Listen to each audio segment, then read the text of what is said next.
Spiritual things. Today in this blog, we will be discussing what many psychologists have referred to as sleep paralysis. How many of you have either been trying to go to sleep at night or woke up in the middle of the night or the day and you were in this in-between state as if you were half asleep and half woke, but you could not move?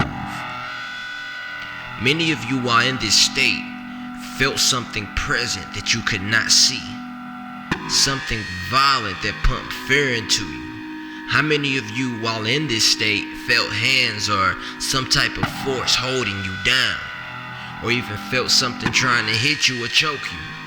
If you have, I just want to let you know you're not crazy.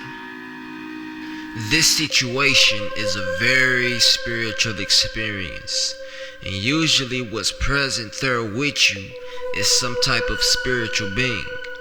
Folk tales have referred to the spirit present as the old hag, while others call this whole experience a witch riding your back. If you were to experience this and ask a psychologist about this, he or she would most likely tell you that this is sleep paralysis. If you were to ask me about sleep paralysis, I would tell you that it may not even exist. But if it does, it's only a state that your mind and body can be in. And simply calling this entire experience sleep paralysis does not sufficiently explain what's happening to people while they are in that state. It does not help at all. As a matter of fact, it makes it worse because it causes people to feel as if everything that goes on is simply a figment of their own imagination. And that's exactly what evil spirits want you to believe, that they don't exist. That's one of Satan's biggest tricks against man. And some may say, if you don't believe they exist, doesn't that make them powerless against you? The answer is no. It cripples you when it comes to fighting against them. Sleep paralysis is scientifically explained as when your body paralyzes itself during a stage of sleep so that you won't act out your dreams. I believe that this can be true, but I know that this does not occur throughout the whole time you're asleep until you wake up in the morning. Otherwise, you wouldn't have people who sleepwalk or wild sleepers who end up in a different position from what they fell asleep in, or people who accidentally kick their spouse in the side while they're asleep. It also says that when you have these type of experiences, your mind wakes up during this physically paralyzed state, and you can't move, and you see things that aren't real. That's the part I disagree with. I do believe that our body and our mind can go into states that are deeper than being awake or asleep, like an in-between state. But I also know that this in-between state is more than just mental, but spiritual.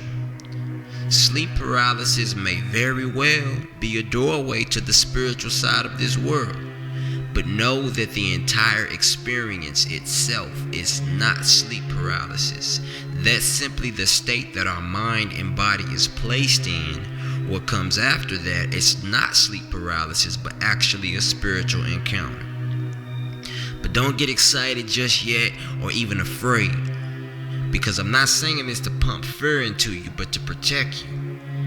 For those of you who are very excited about this, know that this is not a game, but serious. When you toy with the spirit realm, something is going to meet you, whether it's good or evil, a bad spirit or an angel of the Lord. So get to know God before you dig into this stuff, because if you're going to be digging into the spiritual side of this world, you better bring God with you. And basically what I mean is build up your faith, because faith is the key when fighting against this thing, or more so these things.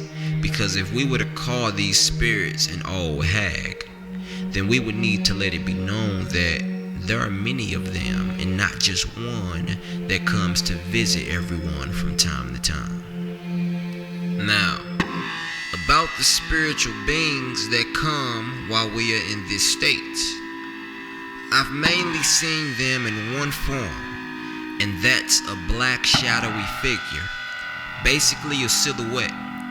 Now, I'm not the only one who have seen these beings in this form. There have been thousands of people who have seen these black shadowy figures. But do you know what the experts will tell you? That these are just hallucinations. Tell me, how can thousands of people, all with different minds, all who probably watched and experienced different things throughout their day, which most likely place different things in their mind before going to sleep, how in the world can all of these people have the same hallucination over and over again? The answer to that question is, it's impossible. So let me tell you about my first encounter with this. When I was in middle school, this would sometimes happen to me when I lay down and rest my eyes while doing homework. God allowed me to experience this at a very light level at first. I simply woke up while my body couldn't move, and that's it. There was no violence, just a struggle to break free from it. So, it happened one day, and I was laying facing my door, and I couldn't move. I was trying to break free from it, but I couldn't. Suddenly, I looked up and saw my door open. It was my dad. He was just coming in and checking on me, just wanting to say what's up. He closed the door because he thought I was sound asleep and perfectly fine. But he had no idea that I was struggling to free myself from this state and being held down. So, throughout my family, the talk of spiritual things became a popular topic. One of my aunts, who we call Bunzy, was discussing some of her experiences with the supernatural. She called this state of being somewhat paralyzed a witch riding your back. The discussions went on for a while, and I decided that the next time I experienced it, I was going to try and look back. So, December of 2001, I was in the 9th grade, and 14 at the time. I was in the basement at my parents' house. I'd always stay up late, but I'm not so much of a night owl anymore. So, I was up pretty late watching TV, and I decided to cut it off and just go to sleep. I lay flat on my face on the couch of the downstairs living room, and I did my best to go to sleep. It was pitch black down there, no windows except for way in the back of the basement, and no lights were on. The only small light that was in there was the light from the clock on the VCR.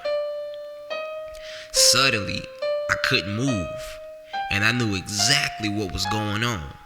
Now, when you are in this state, normally you cannot move any body part but your eyes. I happened to be laying in a position with my head to the side where I could use my eyes to look back. When I looked back, I saw the legs of a dark figure mounted on my back. And it was so dark that it happened to be darker than the darkness that was already in the room. That's how I was able to see it, because it was something blacker than the darkness of the room. The exact thing I saw was its knee and thigh. Basically what you would see if you were laying down and your little brother or sister jumped on your back trying to get a horseback ride. For some reason, whatever was on my back did not like the fact that I was able to see it.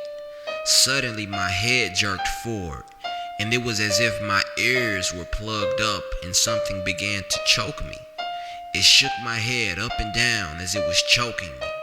I tried to yell out for help, knowing that my family was right upstairs, but nothing came out, so no one could hear me. So I was just there, being choked to death by some spirit that decided to visit and torment a 14-year-old boy. Now, I don't know what the religious beliefs are of those of you who are listening, but I confess Christ. And I was raised to believe that there is power in the name of Jesus. I would always hear people saying this, but I never knew even an ounce of that power until this night. I wasn't able to speak, but I was able to think. And in my mind, I screamed out, Jesus. Immediately, I woke up from this state that doctors refer to as sleep paralysis, and I was able to move. But I was in shock and passed out. I fainted, and I fell flat on my face.